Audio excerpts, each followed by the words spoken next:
who was attached to the police anti-gang unit. He was gunned down in Westbury, Johannesburg on Sunday. He was shot in a drive-by shooting by a suspect driving a white car. We're now joined by Colleen Makhubele, City of Johannesburg speaker, who's been doing quite a lot of work with residents of Westbury. Thank you very much for your time this afternoon. Just a couple of weeks ago, you were in Westbury walking side by side with some members of the clergy, and this happens. What do we know about this incident? Thank you very much, and good afternoon to our viewers at home. And I think first let's pass our condolences to the Zweleka Mandela family. And this has been such a tragic week. In fact, the past 2 weeks for us with Westbury and Rivali and all the shootings and killings.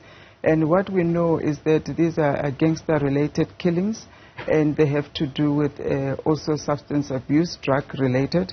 The police are on the case, and yesterday we were there on site with some of the clergymen for prayer and just to offer comfort to some of those related to the victims.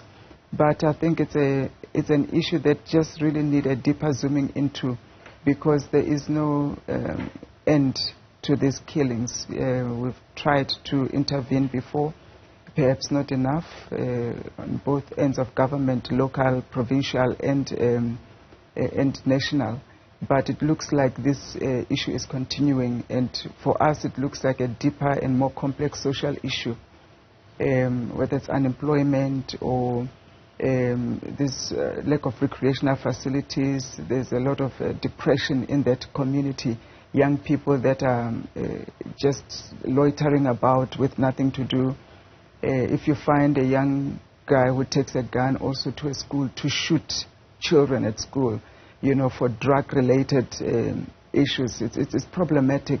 We've lost all form of social control in that area, and we just need some intervention to bring that control back, you know, and how, I don't think we've got the answers now, but we do need to get some social control, social order, so that there can be stability in that area. At this stage, it's volatile, highly, highly volatile. What have you been hearing from residents of Westbury? Because that situation plays itself out in a number of townships as well, in South Africa. But what do you say to those who accuse you of politicking, not you per se, but officials of politicking, because you know these issues and they've been there for a number of years? A lack of recreational facilities, as you mentioned, the socioeconomic conditions that people are living in. It hasn't been consistent. Yeah, look, there is, of course, a lot of politicking, but the reality is that the people, they are just not economically active at all. You know, 80% of the residents there, if you go there now, they're just sitting by the side roads, nothing to do.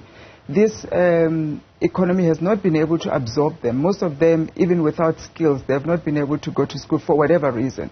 So, yes, there are 1 or 2 recreational facilities there that are done, but it's people's will to be able to also do, you know, for themselves in terms of taking advantage of these things.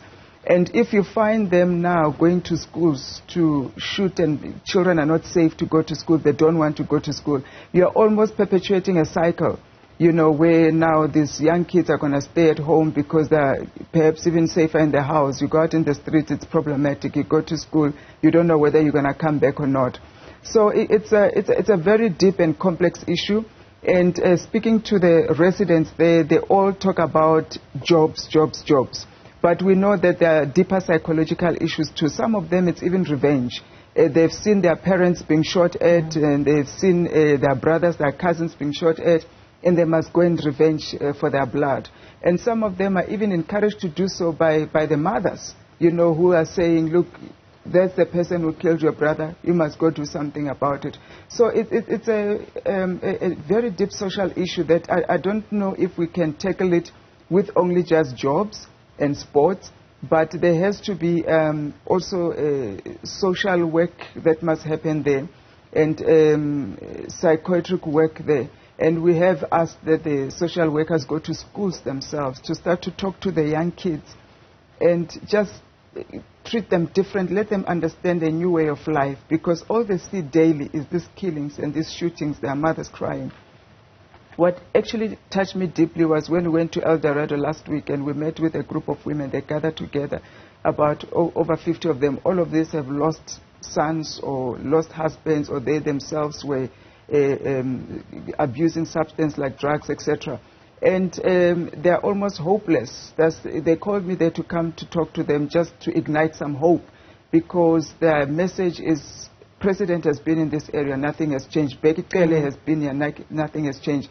Mayor, Premier, rehab is not helping. So clearly, they also don't know what is it that they must do again to assist this community.